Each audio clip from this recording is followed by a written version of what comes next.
kid, of course, for an adult, it's Christmas. But for the lucky, Christmas means mountains of presents under the tree every year, and almost all of them are for the children. Gifts from Santa Claus, gifts from mom and dad, aunts and uncles and grandparents. But how much is too much? And is the holiday spirit spoiling your child? That's up for debate this morning on today's parenting panel. So we have mothers Lisa Winters and Martha McKenzie here, along with parenting expert Pasquale Fulginiti. Good morning to all of you. Thank you. Thanks for joining us. First of all, Lisa, let's start with you. Does your son make a list? Yes, he does. And how do you deal with that list? I'd like to spend more time actually kind of a competition, yeah. And Pasquale, you not only are a parenting expert, you have 3 children of your own. So that's a really good point Martha brings up. Equal gift amounts through each child. Like, what is the best way to deal with this? Christmas is the time of year where the challenges of parenthood really comes out.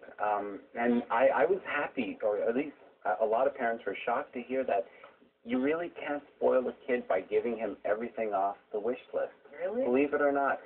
Spoiling a kid happens when the kid says, I want to, which is a natural thing. Every child loves to have something. So when your child says, I want this, I want that, that is a natural inclination for every child.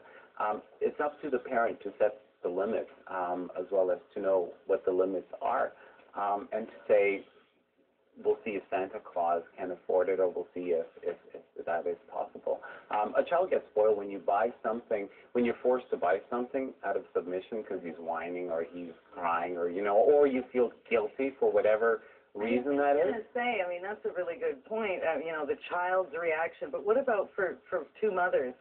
You're working women. Sometimes there's an element of, I haven't spent enough time with my child, this sort of thing. Where does guilt fit into Christmas gift buying? Well, I know it does for me, because I do have a very hectic life, and we were talking about that hurried women. Women seems to be the biggest event of the day. Yeah, absolutely. Substituting your presence with presence is the number one mistake. So we say, obviously, offer your presence, especially all year round, definitely. That's a great way to put it. And give me some other tips, if you can, Pasquale, on what people can do. We're really down to the wire here, though, with a week to go. Oh, I know. But every parent should have, I guess we all do, it's an embedded mental checklist. You ask yourself, can I afford it? Is what they're asking realistic? Can I afford it? The second one would be, does he need it? Is it something he can live without?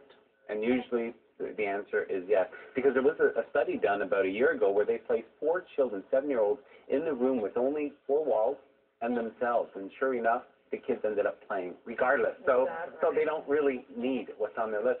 And then, did he earn it? Not that does he deserve it, but did he earn it throughout the year? So that can be like a list that we can definitely go through. Absolutely. Well, we got to start rethinking things now. You can't take it back. Thanks to all of you for joining us. Fascinating discussion.